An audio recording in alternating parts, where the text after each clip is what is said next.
C'est le pire cauchemar de tous les jeunes globetrotters qui sont loin de chez eux et dont personne ne connaît la localisation exacte. Les victimes viennent des 4 coins du monde. Ces jeunes disparaissaient de la surface de la Terre et nous n'en savions rien. Personne ne le remarquait. 7 jeunes trouvent la mort en l'espace de 2 ans et demi. Je suis sûr qu'il pourrait tuer quelqu'un. Tous n'ont que peu de chances de s'en sortir. Cet endroit est isolé à un point, c'est terrifiant. C'est l'une des plus grandes affaires de meurtre qu'ait jamais connue l'Australie. Et la police ne sait même pas si elle cherche 1 ou 2 tueurs. À mon avis, les faits suggéraient qu'il y avait 2 tueurs plutôt qu'1. À terre! Vous allez suivre cette enquête qui a marqué l'histoire. Voici la traque du tueur le plus célèbre d'Australie.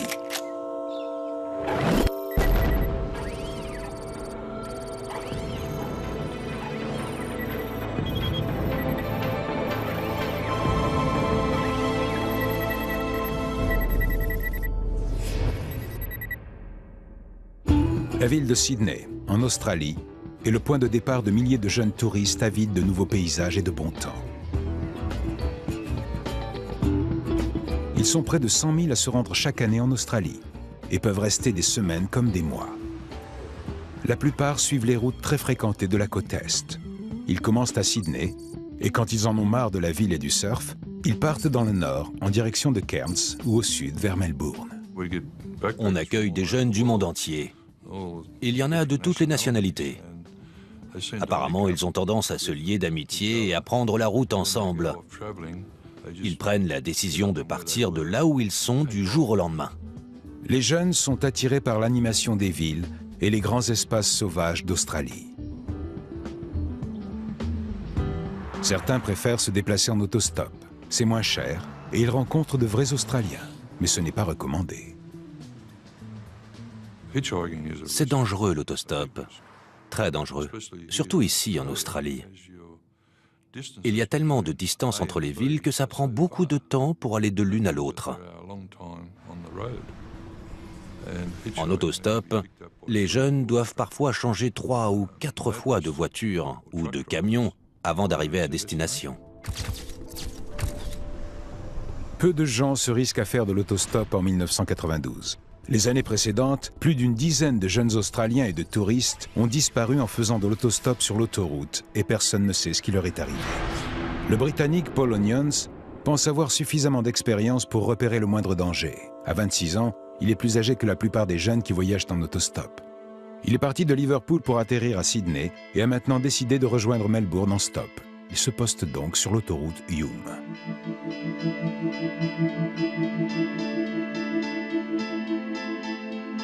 Cela fait 1 heure qu'il attend son succès et il est sur le point d'abandonner. Salut, ça va? Ça va, merci. Tu veux aller quelque part? Ouais, je voudrais aller à Melbourne. C'est ton jour de chance, j'y vais justement. C'est mon 4x4, mets tes affaires dedans.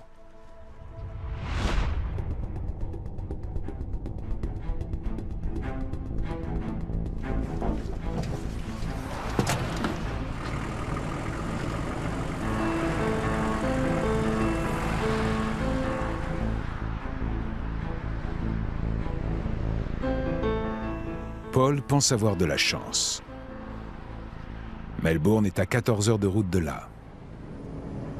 La conversation des 2 hommes commence par des banalités. D'où tu viens?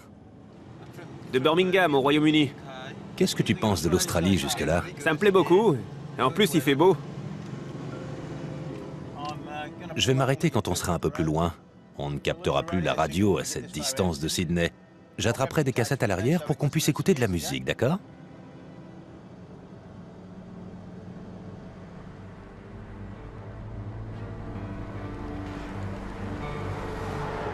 Je vais chercher ces cassettes alors. Où tu vas?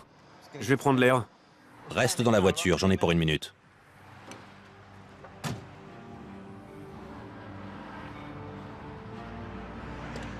Tu sais ce que c'est?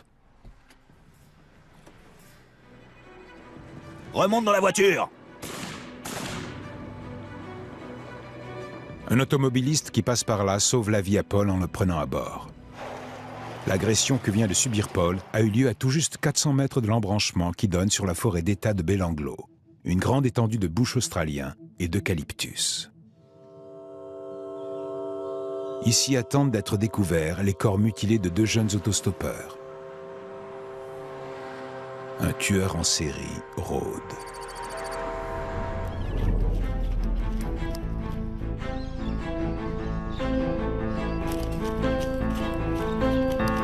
En 1992, personne ne sait encore qu'un tueur en série frappe en Australie. En septembre, 2 coureurs s'entraînent dans la forêt d'État de Belanglo.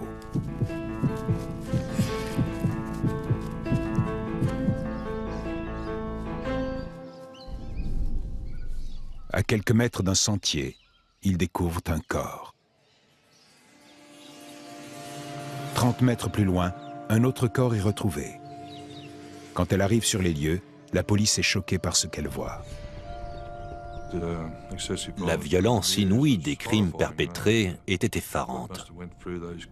Qu'est-ce qu'ont pu penser ces gosses avant de se faire massacrer?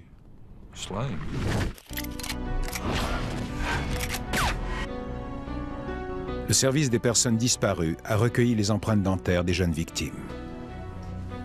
2 empreintes correspondent. Ces corps sont ceux de Caroline Clark, 21 ans, et de Joanne Walters, 22 ans. 2 jeunes Anglaises portées disparues 5 mois auparavant. Joanne, qui a suivi une formation de nourrice, garde des enfants à Sydney pendant quelques mois.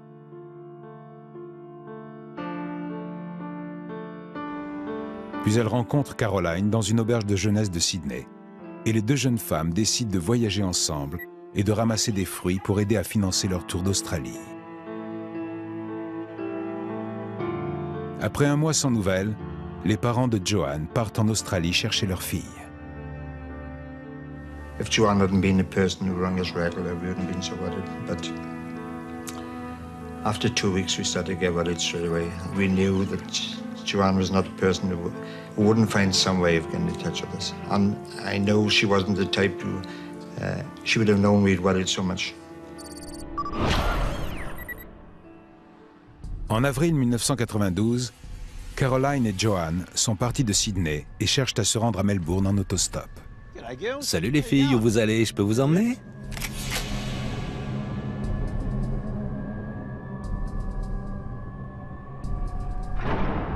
Leurs familles n'entendront plus jamais parler d'elles.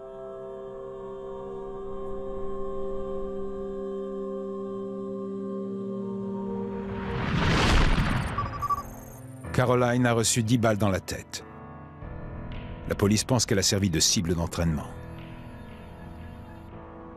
Elle présente une série de blessures à l'arrière de la tête, mais aussi sur les côtés.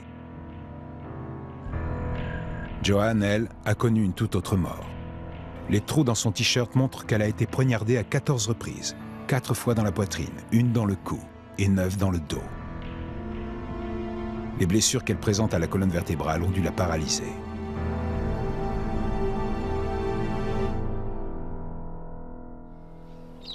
Les parents de Joanne savent maintenant ce qu'il est advenu de leur fille.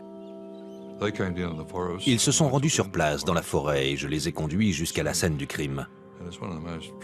C'est l'une des expériences les plus traumatisantes qu'un officier de police puisse vivre ou ait à vivre. On voyait qu'ils étaient anéantis de se trouver à l'endroit même où leur fille avait perdu la vie.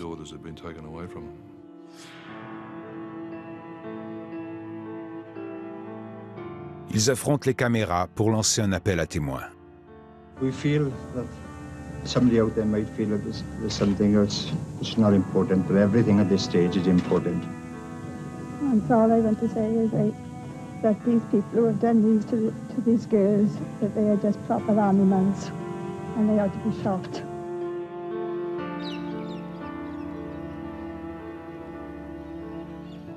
Et je pense que j'aurais ressenti la même chose. J'ai des enfants et ça a été une grande source de motivation pour moi et mes hommes. Mais la police n'a pas beaucoup d'indices. Elle fait appel à un psychiatre de la police scientifique qui analyse ces meurtres afin d'établir le profil du tueur recherché. Et la forêt lui donne un début de réponse. C'est le genre d'endroit que fréquente quelqu'un de dur. C'est un environnement assez difficile, avec des broussailles, où l'on ne se repère pas facilement. Je me suis dit en regardant les lieux que c'était quelqu'un qui était déjà venu là et qui connaissait bien ces bois, qui s'y sentait à l'abri pour faire ce qu'il avait à faire et bien caché. Ça lui donnait un contrôle absolu sur ses victimes. Il pouvait faire ce qu'il voulait. C'était le genre de personne qui chassait et qui avait peut-être un casier judiciaire. La façon très différente dont les filles sont mortes fait penser au docteur Milton qu'il y a 2 tueurs. L'un des crimes suggérait que le tueur aimait la violence physique de près et en tirait une certaine satisfaction. Et le deuxième indiquait qu'il préférait rester à distance et exercer une forme de pouvoir de loin, sans toucher la victime.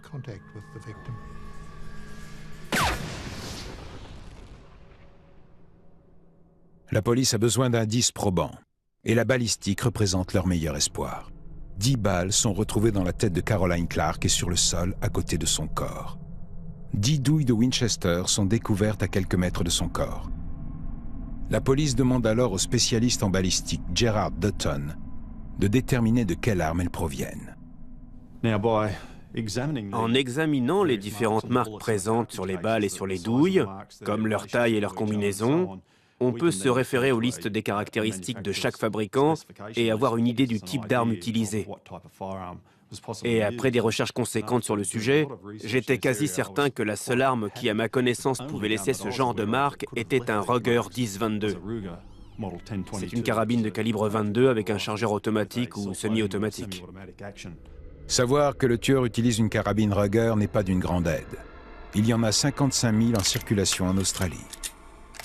Nous ne savions pas où se trouvaient ces carabines. Bien sûr, nous pouvions demander aux armuriers de nous dire à qui ils avaient vendu ce modèle en particulier, mais cela représentait quand même un travail de titan. Ça revenait à chercher une aiguille dans une botte de foin. La police ne découvre aucun autre indice à l'endroit où sont retrouvés les corps. Au fil des mois, les inspecteurs ont suivi différentes pistes et ces pièces à conviction ont fini par atterrir dans un carton, dans les archives. En fait, je pensais que ce double meurtre ne serait jamais résolu. Personne n'a conscience que Caroline et Joanne ne sont que les dernières victimes d'un tueur en série.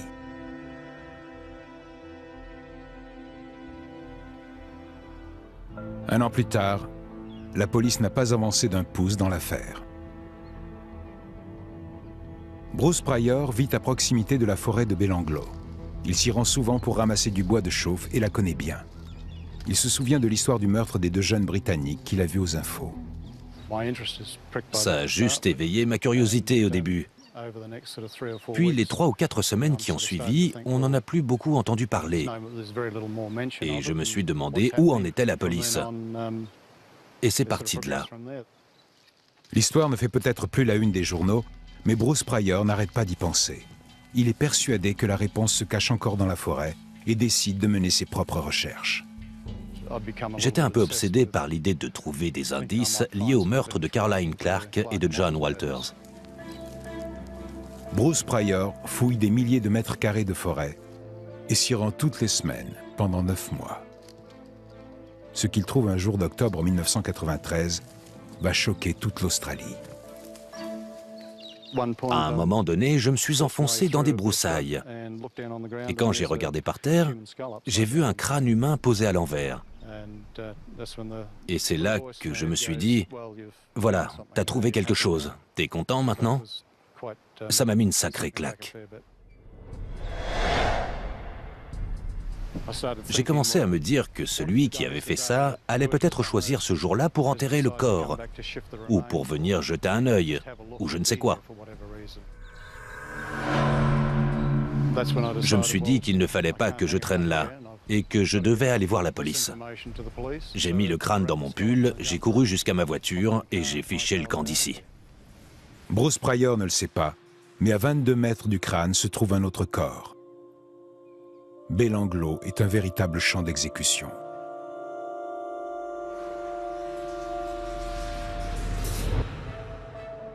À l'annonce de la découverte de nouveaux corps dans la forêt, des centaines de policiers et de journalistes affluent sur la scène du crime. Une unité est créée pour essayer de trouver d'autres corps et enquêter sur ces meurtres. À sa tête se trouve le commissaire Clive Small. Je me demandais combien de corps on allait encore trouver. Et il a fallu attendre quelques semaines avant d'être sûr du nombre. Jamais recherches n'ont mobilisé autant de policiers en Australie. Mais 300 agents de police, c'est peu par rapport à l'étendue de la forêt de Belanglo, qui couvre 40 km². L'inspecteur Bob May est en charge des opérations.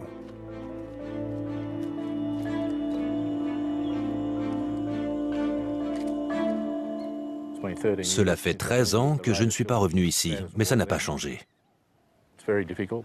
C'est très difficile de mener des recherches ici à cause de l'étendue de la forêt.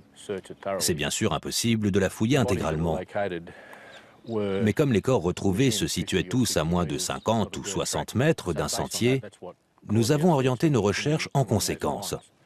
En alignant 20 policiers et en fouillant jusqu'à 30, 40, 50 mètres de chaque côté des sentiers, selon le terrain, le sentier et l'endroit, nous espérions que s'il y avait d'autres corps, nous les retrouverions. Tandis que les recherches commencent, les 2 corps sont identifiés grâce à leurs empreintes dentaires. Deborah Everest et James Gibson ont tous les 2 grandi à Melbourne, mais ne se connaissent pas depuis longtemps quand en décembre 1989, ils se rendent à Sydney pour les vacances scolaires. Ils ont prévu de se rendre en autostop à un festival situé à 500 km plus au sud. Cette perspective inquiète la mère de James, mais celui-ci lui dit qu'il ne risque rien puisqu'ils voyagent à 2. En 1993, cela fait 4 ans qu'ils sont portés disparus. Le squelette de James Gibson porte les marques de 8 coups de couteau. La lame large du couteau a sectionné sa moelle épinière, le laissant paralysé. Les coups de couteau qu'il a reçus dans le dos et la poitrine ont dû perforer le cœur et les poumons. Deborah Everest a été battue avec sauvagerie. Son crâne est fracturé en 2 points et sa mâchoire cassée. Son front présente des coups de couteau et elle a été poignardée 1 fois dans le dos. Elle a été ligotée avec ses propres collants.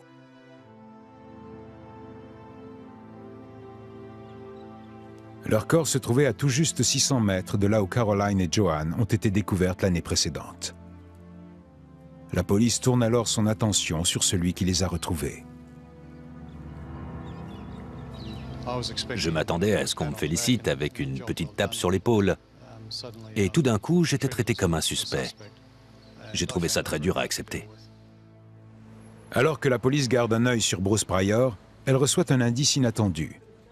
Un homme nommé Alex Milat affirme qu'un ami et lui ont vu 2 filles se faire enlever. Il se trouvait dans la forêt de Belanglo quelques mois auparavant et avait vu cette voiture avec un certain nombre de jeunes à l'intérieur. Il y avait des jeunes filles ligotées à l'arrière. C'était vraiment bizarre comme histoire. Nous avons vérifié leurs dires et suivi cette piste parce que nous ne savions pas trop pourquoi ils étaient venus nous raconter tout ça. Ce n'est vraiment pas courant que quelqu'un vienne vous voir et vous dise qu'il a vu des gens ligotés dans une voiture qui s'enfonçait dans la forêt, sans même prendre la peine d'en informer la police ou qui que ce soit d'autre. Ces déclarations sont peu convaincantes, mais soulèvent des soupçons quant à Alex Milat. Les enquêteurs commencent à s'intéresser à lui et sont immédiatement surpris par la taille de la famille à laquelle il appartient. Alex Milat a 14 frères et sœurs. C'est le plus âgé de 10 garçons. Il a grandi dans une petite maison dans un environnement très dur au sud-ouest de Sydney et à 100 km de la forêt de Belanglo. Sa famille est très soudée et a la réputation de n'être pas commode. La plupart des garçons faisaient des séjours réguliers en centre de redressement et en prison. Et si l'un d'eux se faisait prendre, il prenait toute la responsabilité du délit et les autres échappaient à la justice. Ils étaient unis comme les doigts de la main et se serraient les coudes. La police considère maintenant les Milat comme des suspects. Mais ils ne sont pas encore les principaux suspects des 4 meurtres. Et la police n'a pas fini de chercher des indices dans la forêt. Elle ne se rend pas non plus compte qu'elle n'a pas encore retrouvé tous les corps. On a avancé de 30 ou 40 mètres vers là et on a commencé à se diriger vers l'est. Je me trouvais devant la rangée de policiers et j'avais un pressentiment parce que l'agencement du terrain, les sentiers, les éclaircies, faisait que l'endroit ressemblait beaucoup à celui où on avait trouvé les autres corps. J'ai donc demandé à mes hommes de s'arrêter et de faire très attention. J'étais encore en train de donner mes instructions quand on m'a appelé en bout de rangée. Ils venaient de trouver le corps de Simone Schmidl. C'était à peu près à cet endroit. Elle était recouverte de branches et il n'y avait que sa botte qui dépassait. Et c'est tout. Simone Schmidl, 21 ans, vient d'Allemagne. C'est quelqu'un de sociable et de sportif. Cela fait 4 mois qu'elle est en Australie quand elle disparaît. Elle s'est déjà rendue en autostop à Melbourne et pense donc que c'est sans risque. Contrairement aux autres victimes, Simone est toute seule quand elle se fait enlever. Elle voit le tueur s'enfoncer dans la forêt pendant plus d'1 heure et demie et doit savoir qu'il n'y a pas d'échappatoire possible. Son squelette présente les marques de 8 coups de couteau, mais elle pourrait en avoir reçu bien plus. 2 d'entre eux ont sectionné sa moelle épinière et l'ont laissé paralysé. D'autres ont traversé son cœur et ses poumons. Le nombre de corps retrouvés dans la forêt s'élève donc à 5.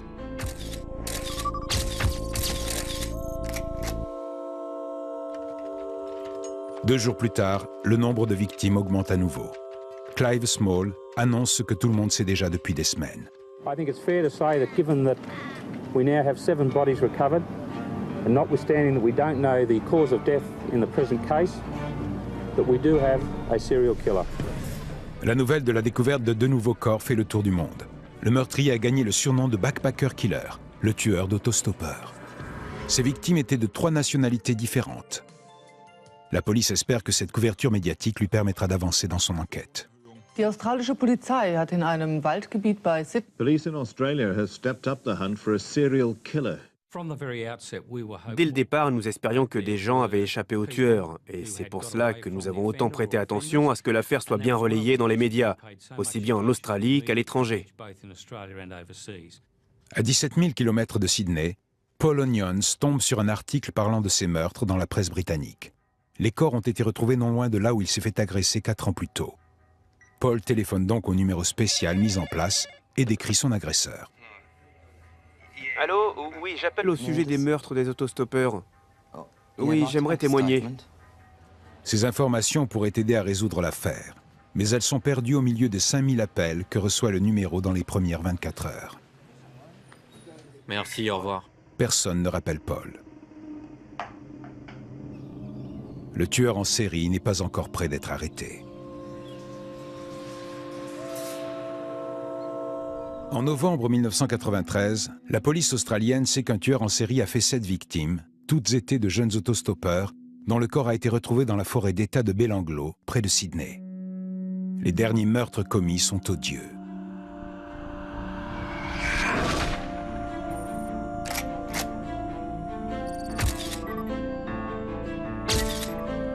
La violence des crimes a atteint un nouveau palier.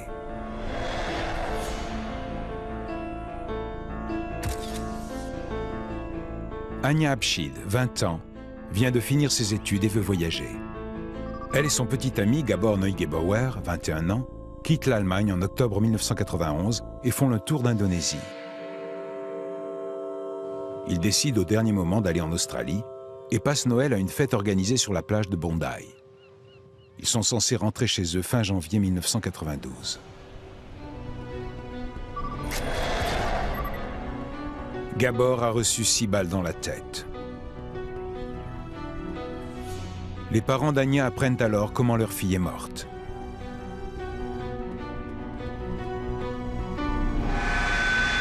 La jeune fille a été décapitée. Son cou a été tranché d'un coup d'épée. On ne retrouvera jamais sa tête. Personne ne sait si elle a regardé son petit ami se faire tirer dessus ou s'il était vivant quand elle a été exécutée. Cette fois-ci, la police demande l'analyse d'un anthropologue. Encore une fois, la différence de méthode employée pour le meurtre de Gabor et celui d'Anya suggère qu'il n'y a pas qu'un seul tueur. La décapitation d'Anya Abshid suggère la possibilité et la vraisemblance qu'il y ait 2 meurtriers. Je peux imaginer qu'un individu dominant l'attrape par les cheveux et lui coupe la tête en faisant une remarque laconique et ironique, du genre « ça devrait la faire taire ». Mais cela serait aussi une affirmation de sa dominance sur l'autre tueur.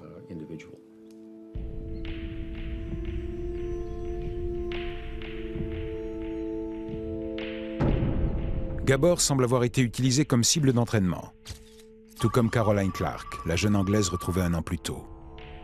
Son crâne présente 3 perforations de balles sur le côté gauche et 3 à sa base. Il semble donc que les deux meurtres aient été commis par la même personne. Mais les enquêteurs doivent prouver que c'est bien la même arme qui a servi aux deux meurtres. En comparant les éraflures présentes sur les balles, le spécialiste en balistique Gerard Dutton peut déterminer s'il s'agit de la même arme. Mais il y a un problème. Malheureusement, l'examen des balles extraites de ce crâne s'est montré très décevant.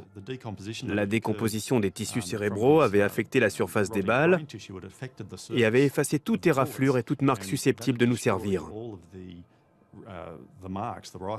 Tout ce que j'ai pu dire aux enquêteurs à ce moment-là, c'est qu'elle provenait bien d'un calibre 22. Mais c'était tout. Et c'était, de ce point de vue, très décevant. Mais il n'y a pas que les balles que les spécialistes en balistique peuvent analyser.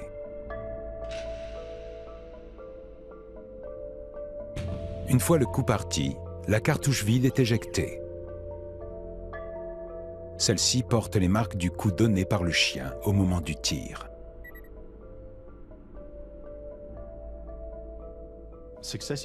Des coups de feu tirés successivement avec la même arme laissent des marques très distinctives et les douilles permettent donc de retrouver l'arme utilisée.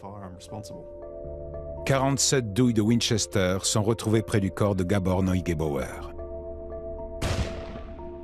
En comparant au microscope ces douilles et celles trouvées près du corps de Caroline Clark, j'ai pu établir grâce aux marques laissées par la chambre du fusil qu'elles avaient été tirées par la même arme. Nous avions donc la preuve que l'arme du crime avait été utilisée aux deux endroits et nous pouvions donc concrètement relier ces deux meurtres. Les deux meurtres ont donc été perpétrés avec une des 55 000 Ruger 10-22 que compte l'Australie. Les enquêteurs essaient donc de les retrouver une à une et les amènent au centre de la police de Sydney pour qu'elles soient testées. Gerard Dutton doit vérifier les marques qu'elle laisse sur les douilles utilisées.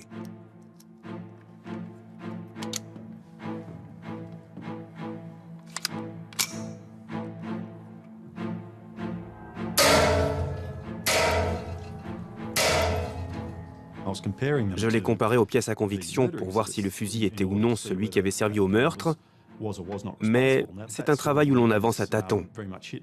Et on peut essayer pas mal de combinaisons avant de tomber par hasard sur l'arme du crime. Mais l'exercice a ses avantages. J'ai travaillé dessus des mois, et à force, je connaissais les moindres détails des douilles retrouvées. Je les connaissais aussi bien que le visage de ma mère, tellement il m'était familier.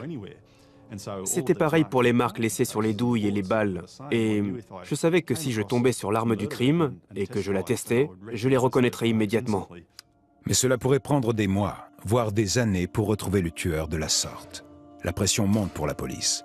Le tueur pourrait à nouveau frapper, et un tueur en série en liberté n'est de toute façon pas bon pour le tourisme. Il y avait beaucoup de débats dans les médias où l'on se demandait s'il n'était pas risqué pour les jeunes de se rendre en Nouvelle-Galles du Sud, s'ils ne risquaient rien à voyager ici. Et ça a eu un impact énorme sur l'économie de cet État.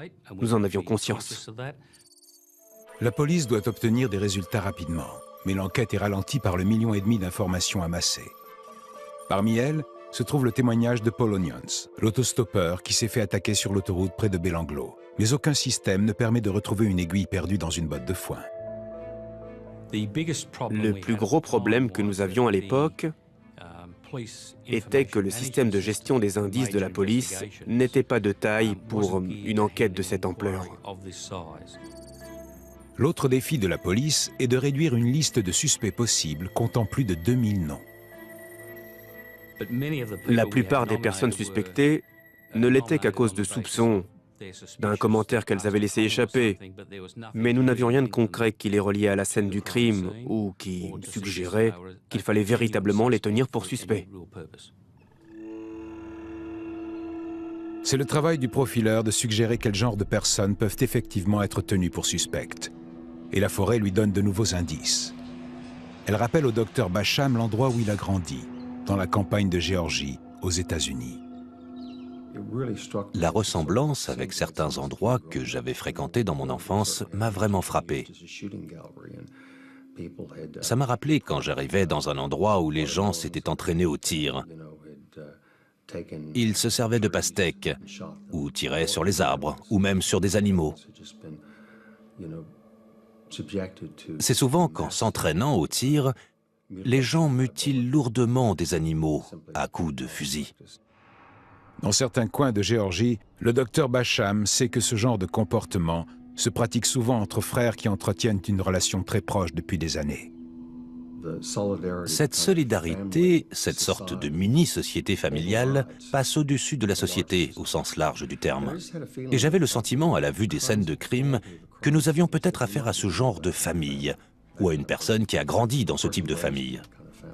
Le docteur Milton est du même avis. Il pense que le tueur a grandi au milieu des armes et qu'il s'est peut-être entraîné au tir avec des membres de sa famille. Il doit venir d'une famille qui promeut des actes de violence, ou ne les réprime pas. Et les autres membres de sa famille peuvent aussi avoir commis des délits. Cette famille peut se trouver isolée des autres, de par ses tendances violentes. C'est exactement le genre d'analyse détaillée dont la police a besoin. Et cela lui rappelle une famille qui figure dans ses fichiers. Il est de notoriété publique que la famille Milat possède des armes à feu et que certains des frères vont tirer ensemble. Certains ont même un casier. C'est exactement le genre de famille dont je parlais. C'est précisément le type d'environnement social dans lequel je m'attends à ce qu'une personne capable de ces crimes ait grandi. Grâce aux remarques du profileur, la police se demande si le tueur ne fait pas partie de la famille Milat. Et si c'est le cas, de quel frère il s'agit. Les enquêteurs examinent leur passé de plus près.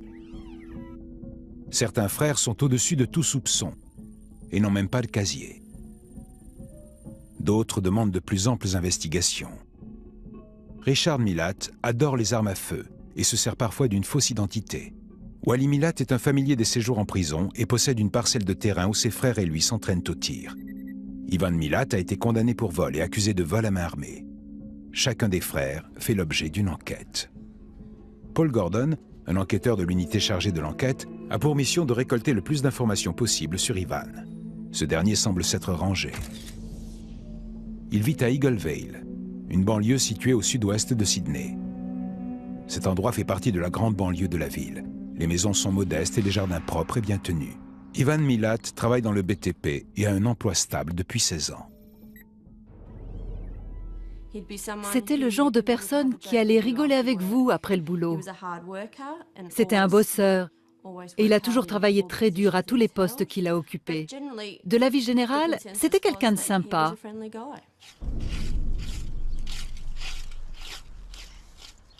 Bonjour Graham. Ça va? Bien et toi? Bien. Tant mieux. Pour ses voisins, c'est un homme qui passe son temps à entretenir son jardin et à laver sa voiture. Bien. Content de te voir. Comment va la famille? Très bien. Oui?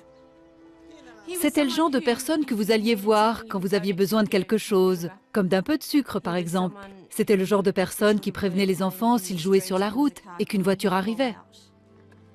La plupart de ses voisins ne savent pas qu'il a passé une bonne partie des années 60 en prison. Bonjour Ivan. Lorna, ça va ma belle? Oui? Il fait beau aujourd'hui. Oui. La police découvre qu'Ivan adore les armes, comme ses frères. Il possède aussi un puissant 4x4. Il a des relations épisodiques, y compris avec la femme d'un de ses frères. Et son ex-femme apprend à la police qu'Ivan n'est pas aussi aimable que ses voisins le pensent. C'est quoi ce truc? C'est quoi ce truc?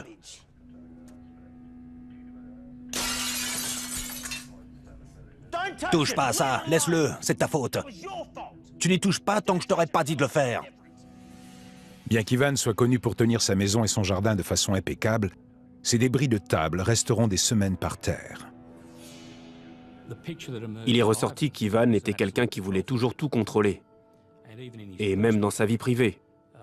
On nous a fait part d'incidents que je ne considère pas comme étant des comportements normaux. Et ils étaient tous liés à son besoin de tout contrôler. Ça correspondait tout à fait au profil que j'avais fait du premier tueur. C'est-à-dire une personne avec un emploi, une voiture rapide et un casier judiciaire, mais qui aime la violence d'une façon mesurée et sadique. L'enquêteur Gordon pense que les indices accusant Ivan Milat s'accumulent. Et il arrive à retrouver la trace du 4x4 d'Ivan.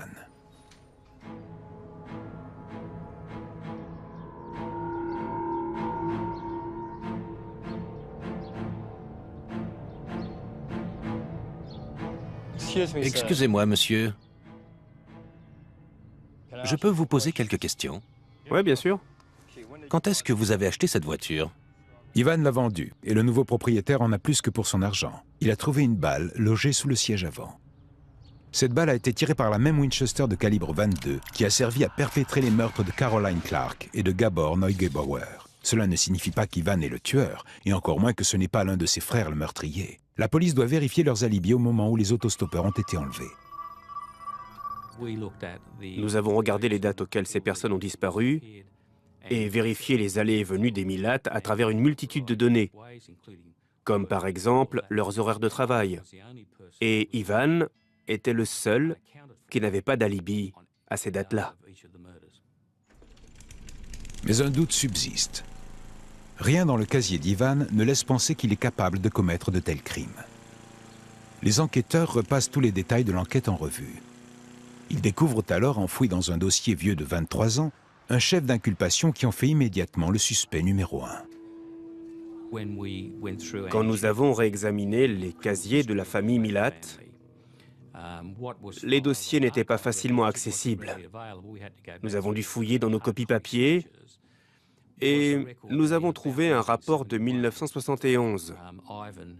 Dans ce rapport, Ivan était accusé d'avoir enlevé et violé 2 femmes. Ivan s'est défendu en affirmant que les jeunes femmes étaient consentantes. Il n'a pas été condamné. Mais cette affaire présente des similitudes avec les meurtres. Il a pris les jeunes femmes en autostop et les a amenées loin de l'autoroute sur un sentier en terre battue. Les circonstances du viol et de l'enlèvement donnaient à réfléchir, surtout quand on les comparait à ce qui s'était passé dans les années 80 et 90 pour les meurtres qui avaient été perpétrés dans la forêt de Belanglo. L'enquête se concentre donc sur Ivan Milat. Chaque indice doit être réexaminé.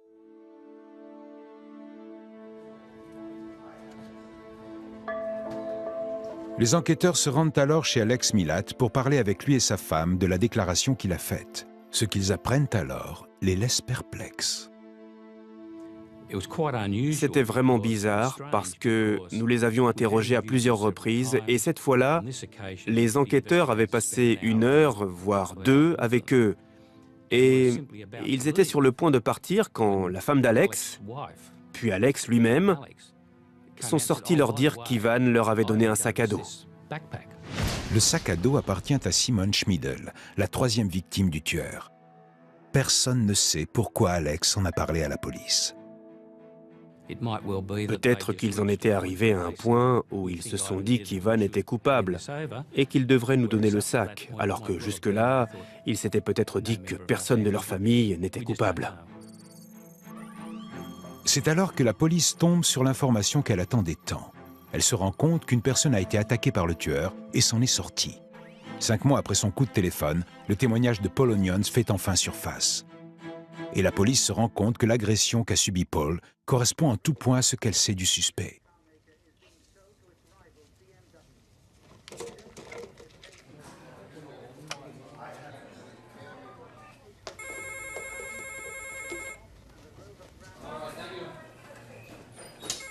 Paul est peut-être la seule personne à pouvoir identifier le tueur.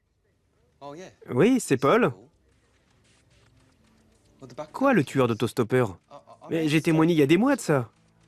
Nous l'avons contacté à plusieurs reprises et nous nous sommes arrangés pour qu'il soit interrogé par la police britannique. Et quand nous avons été convaincus qu'il était sincère et qu'il pouvait nous donner des informations, nous l'avons fait venir en Australie et il a identifié Ivan comme étant son agresseur. Le filet se referme donc sur Ivan Milat. Mais la police n'est pas encore sûre qu'il soit le tueur. Ou même qu'il n'y ait qu'un seul tueur. À 6h30 du matin, le 22 mai 1994, les policiers armés entourent la maison d'Ivan Milat dans une banlieue de Sydney. Ils vont l'arrêter pour l'agression qu'il a commise sur Paul Onions, mais espèrent aussi trouver des objets appartenant aux 7 autostoppeurs assassinés et prouver ainsi qu'il est bien le tueur en série de Belanglo. Nous avons pris la meilleure décision possible à ce moment-là. Nous nous sommes dit que si nous ne trouvions rien, nous aurions toujours la possibilité d'inculper Ivan pour l'enlèvement ou l'agression de Paul Onions. Et C'était déjà un bon moyen de l'empêcher de nuire.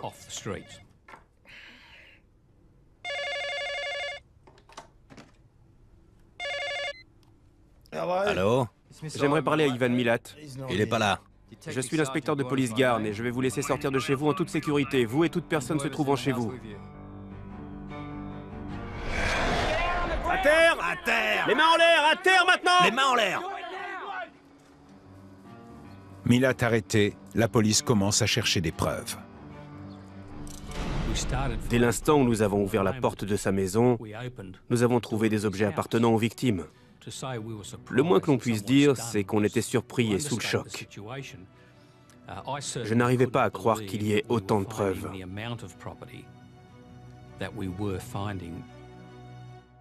La police trouve la tente de Simon Schmidl, le sac de couchage de Deborah Everest et beaucoup d'autres accessoires de camping dans le garage. Le tueur supposé est arrêté et sa maison fouillée de fond en comble. La police trouve des armes à feu, des munitions, un grand couteau de chasse et une épée. Caché dans une cavité d'un mur se trouve un sac en plastique. C'est un élément clé. Gerard Dutton est là au moment de sa découverte. Quand on a ouvert le sac, je ne pouvais pas être plus heureux. Dans ce sac se trouvait une culasse, un mécanisme de détente complet, ainsi qu'un magazine sur des pièces de rechange pour une carabine Ruger 10-22. Le chien de la culasse détient la clé des meurtres de Gabor Neugebauer et de Caroline Clark. Sachant que les douilles retrouvées sur les scènes de crime portaient des marques assez distinctives dues au chien de la carabine utilisée, j'avais vraiment hâte d'examiner tout ça et de déterminer si ces éléments appartenaient effectivement à l'arme du crime. Dutton monte le chien sur une Ruger appartenant à la collection d'armes à feu de la police.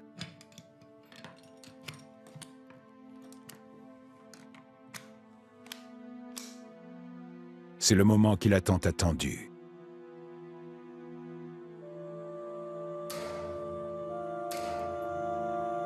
Il peut enfin comparer les douilles des balles qu'il vient de tirer à celles des scènes de crime. J'ai senti tous les poils de mon cou se dresser. C'était une sensation assez exceptionnelle de regarder ces douilles que je venais d'utiliser et qui portaient les marques tellement familières de l'affaire Clark. Il ne m'a donc pas fallu longtemps pour être quasi certain que ces éléments retrouvés dans la cavité du mur appartenaient à l'arme qui avait tué Caroline Clark. Ces douilles correspondent aussi à celles retrouvées près du corps de Gabor Neugebauer. En juillet 1996, Ivan Milat est condamné pour le meurtre des 7 autostoppeurs.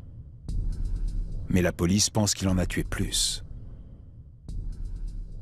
Je suis convaincu qu'il a commis au moins 3 ou 4 meurtres de plus.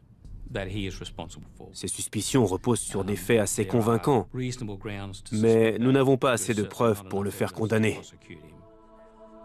Ivan n'a jamais avoué, et personne ne saura jamais avec certitude pourquoi il a commis ces crimes. Le seul indice dont nous disposons est que ces attaques ont toutes eu lieu à un moment où il n'était pas dans une relation stable. Et quand je dis stable, j'entends par là une relation où il avait le contrôle.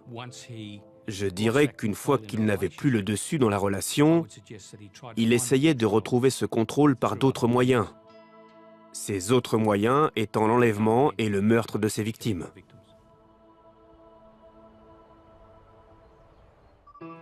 Je pense que la seule chose positive avec Ivan, c'est qu'il va passer le reste de sa vie en prison et qu'il va y mourir. Mais un mystère demeure. Ivan Milat a-t-il agi seul ou y avait-il un deuxième tueur? Il est possible qu'il n'y ait eu qu'un seul meurtrier.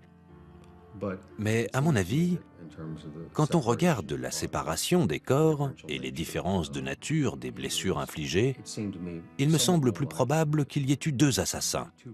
Il y avait 2 personnalités différentes à l'œuvre, et donc 2 personnes.